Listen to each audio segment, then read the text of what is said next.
हे व्यसन आहे का तुम्हाला म्हटलं तर तुम्ही काय म्हणणार नाही. म्हणजे आपल्याला त्या व्यसनापासून आपण अलिप्त आहोत हे आपल्याला या ठिकाणी लक्षात घ्यायचं. आता सरांनी त्याच्याबद्दल भरपूर माहितीचे परिणाम सांगितले, त्याच्याबद्दलचे काय होऊ शकतं हे सांगितलं. पण आता आपण त्याच्यातून बाहेर कसं पडायचं? आज आपल्याला जे लागलेलं व्यसन आहे कोणतं?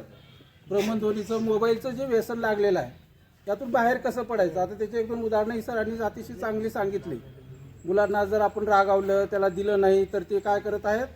आत्महत्यासारख्या मार्गाचा अवलंब करत आहेत हे त्या ठिकाणी त्यांनी लक्षात आणून दिलं. आता ही जी समस्या आहे किंवा ही जी व्यसनाधीनता आपल्याला लागलेली आहे त्यातून आपण बाहेर कसं पडायचं हे जर आपण बघितलं तर आपण त्याला काय करू शकतो? नियोजन करू शकतो. किंवा ती एक व्यसन आहे याकडे आपण लक्ष देणं गरजेचं आहे. व्यसन आहे म्हणून आपण त्याच्याकडे पाहिलं घेतलं तर आपण त्याला एक वेगळ्या पद्धतीनं काय करू शकतो? त्या व्यसनातून आपण बाहेर पडू शकतो. कोणत्याही आता व्यसनाधीनतेचं आपण पुढे बघणारच आहोत. व्यसनाच्या आहारी गेलेला माणूस कसा असतो? व्यसनाशिवाय तो मी जगू शकत नाही असं त्याला होत असतं. तसं आता आपल्याला ही सुरुवात आहे कोणती? भ्रमणध्वनीच्या व्यसनाची. आणि मग यातून आपल्याला बाहेर पडायचं तर त्याला आपण काय करू शकतो? उपचार करू शकतो. मग आता म्हणजे उपाययोजना ह्या दोन प्रकारच्या असतात. आता व्यसनाधीनतेच्या दोन प्रकारच्या उपाययोजना आपण पुढे लक्षात घेणारच आहोत. पण ह्या मोबाईलच्या बाबतीतलीच आता उपाययोजना आपण जर बघितली, आज मोबाईल आपण जे काही बघतो, तुम्ही आता 8 तास बघत असाल, कॉलेज संपल्यानंतर तुमच्या हातात 24 तास मोबाईल असेल. सरांनी सांगितलं झोपीच्या वेळेस बंद करून ठेवावा. तर आता काही गावामध्ये आपण वर्तमानपत्रामध्ये बातम्या वाचतो.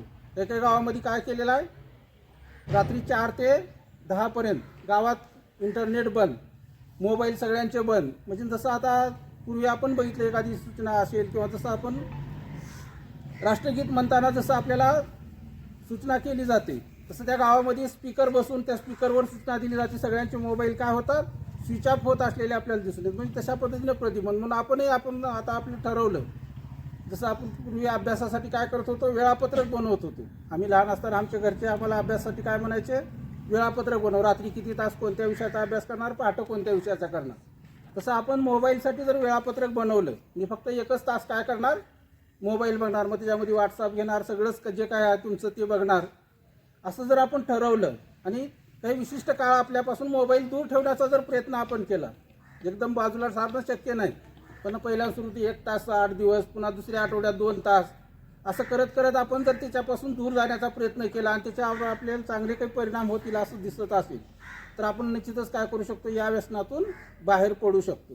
तर आता हे झालं सरांनी सांगितलेल्या भ्रमणध्वनीच्या व्यसनाबद्दल. आता यानंतर आपण समाजामध्ये बघितलं, आता NSSचे विद्यार्थी म्हणून आपल्याला सामाजिक कार्य किंवा माझ्यासाठी नाही तर तुमच्यासाठी असं जे काही ब्रीदवाक्य आपल्या NSSचं त्यानुसार आपण बघितलं तर समाजामध्ये व्यसनाधीनतेचं प्रमाण काय झालेलं आहे? मोठ्या प्रमाणावर वाढलेलं आपल्याला दिसून येतं. आणि मग आपल्यावर जबाबदारी काय आहे? आपण त्या समाजामध्ये वाढलेल्या व्यसनाधीनतेपासून दूर राहणं ही एक आपली जबाबदारी किंवा भूमिका आहे. त्याला आपण काय म्हणू शकतो? प्रतिबंधात्मक उपाय. तुम्ही आता कोणता उपाय अवलंबायचा व्यसनाधीनतेच्या बाबतीत? प्रतिबंधात्मक.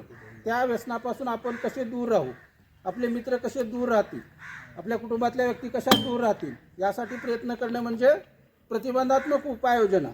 आणि मग काही व्यक्ती समाजातले आपण बघितले, आपल्या कुटुंबातले असतील, आपले काही मित्र असतील किंवा आपले काही शेजारी असतील, ते व्यसनाच्या आहारी गेलेले असतील तर त्यांना त्या व्यसनातून कसं बाहेर काढायचं त्याला आपण काय म्हणू शकतो?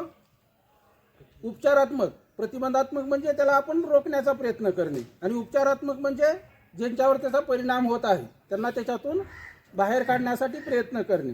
तर आपल्या व्यसनाधीनतेच्या बाबतीत आपल्याला अभ्यासक्रमामध्ये अनेक वेळा दिलेल्या प्रतिबंधात्मक उपाययोजना आणि उपचारात्मक उपाययोजना. आता प्रतिबंधात्मक उपाययोजनामध्ये आपण बघितलं अनेक वेळा आपली सुरुवात कशी होते? अनावधानानं, अज्ञानानं किंवा अनेक वेळा कुणाच्या तरी आग्रहाला बळी पडून आपण व्यसनाच्या आहारी जात असलेलं किंवा सुरुवात करत असलेलं आपल्याला दिसून येतं. आता अनेक वेळा एक उदाहरण बघितलं किंवा एक यूट्यूबवर आपल्याला एक तिथं दाखवलेला एक छोटासा कार्यक्रम होता किंवा एक गोष्ट सांगितलेली होती. अनेक विद्यार्थ्यांचे निकाल लागतात. निकाल लागले की आपला एखादा मित्र पहिला दुसरा येतो किंवा चांगल्या मार्कानं पास होतो. आपण लगेच त्याला काय मागतो? पेढे मागतो किंवा अनेक जण काय मागतात? पार्टी मागतात. मग पार्टी म्हटलं की 5-10 मित्र एकत्र येतात. एकत्र आली की मग त्याच्यातला एखादा असतो, त्याला थोडंसं काय असतं? व्यसनाची आवड असते किंवा तो व्यसनाच्या आहारी गेलेला असतो, दारूची त्याला आवड असते. आणि मग तो काय म्हणतो? अशा कोरड्या पार्ट्या करायच्या नाहीत, पेढे खाऊन किंवा असं करून एवढं पहिलं आलेला मीठमध्ये आलेलं काही चीज होणार नाही. आपल्याला चांगली 5 स्टार पार्टी चांगल्या हॉटेलमध्ये घ्यायचं म्हणतो आणि त्या ठिकाणी जाऊन ते काय करतात, मग काही जे मागवायचं दारू असेल ती मागवतात. मागवल्यानंतर त्या ठिकाणी काय म्हणतात, मग सगळ्यांनीच घ्यायची. आपण कधीच त्याला दारूला बघितलेलं नसतं, घेतलेलं नसतं, पण मित्राच्या पास झालेल्या पार्टीला आपण गेलेले असतो आणि मग तिथं आग्रह करतात, घेतलंच पाहिजे घेतलंच पाहिजे. मग आपण काय म्हणतो, तुम्ही सगळे म्हणता म्हणून थोडं एक घोट घेऊ किंवा त्या ठिकाणी मग तशा पद्धतीनं आपली काय होती, ही व्यसनाची सुरुवात होते. मग एकदा घेतल्यानंतर एकदा त्याची आपल्याला सवय झाली किंवा त्याची आपल्याला त्या ठिकाणी आपण घेतल्यानंतर काय त्याचं चव कळते म्हणा किंवा त्याचं जे काही त्याचे गुणधर्म राहतात, दारूचे काय गुणधर्म, सिगरेटचे काय गुणधर्म, ते गुणधर्म आपल्या शरीरावर थोडासा परिणाम करण्यास सुरुवात करतात. मग त्या काही जणाला काय होतात, अयोग्य वाटतात. आता तंबाखूचं जर उदाहरण घेतलं, नवीन माणूस तंबाखू खायला घेतला, त्याला खायला दिली, त्यानं तोंडात टाकलं, त्याला काय होतं, चक्कर येते किंवा उलटी होते. ज्याला चक्कर आली, उलटी झाली, तो पुन्हा काय करत नाही, तंबाखूच्या जवळ जात नाही. पण एखाद्याला जर म्हटलं तुला झोप येत नाही, चांगला अभ्यास होतो, तंबाखू थोडी तोंडात धरली की तासन तास आपण काय करू शकतो, जागरण करू शकतो. आणि मग त्याला चक्करही आली नाही, काहीच झाली नाही, तो तसं तर तोंडात तंबाखू धरला, अभ्यासाला बसला, तर तो तास 2 तास बसला की तो काय वाटतं, त्याला काय वाटतं, जास्त वेळ अभ्यास करायचा म्हटलं तर काय करावं लागतं, तंबाखू तोंडात धरावी लागते. म्हणजे अशा पद्धतीनं आपण व्यसनाच्या थोडं आहारी जातो.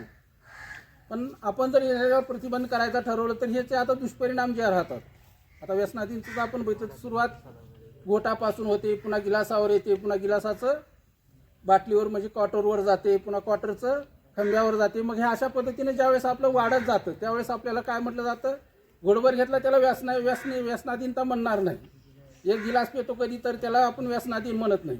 पण दररोज क्वार्टर जर बसवत असेल तर त्याला मात्र आपण काय म्हणतो, कशाच्या आहारी गेलेला आहे, व्यसनाच्या आहारी गेलेला आहे असं आपण म्हणतो. म्हणजे इंदुरीकर महाराज म्हणतो बघा, 15 वर्षात 16 वर्षाचं पोरगं काय मारतं म्हणतो, क्वार्टर मारतं. असं त्या ठिकाणी ते विश्लेषण केलेलं आपल्या दृष्टीने. किंवा अनेक व्यसनी व्यक्तींचं आपण बघितलं तर ते व्यसनी व्यक्ती काय म्हणत असतात, मला ही व्यसन वाईट वाटतं किंवा मी ह्याच्या आहारी गेलोय पण हे मला सोडत नाही. आता त्याचं ते म्हणणं खरं असतं का, व्यसनानं म्हणजे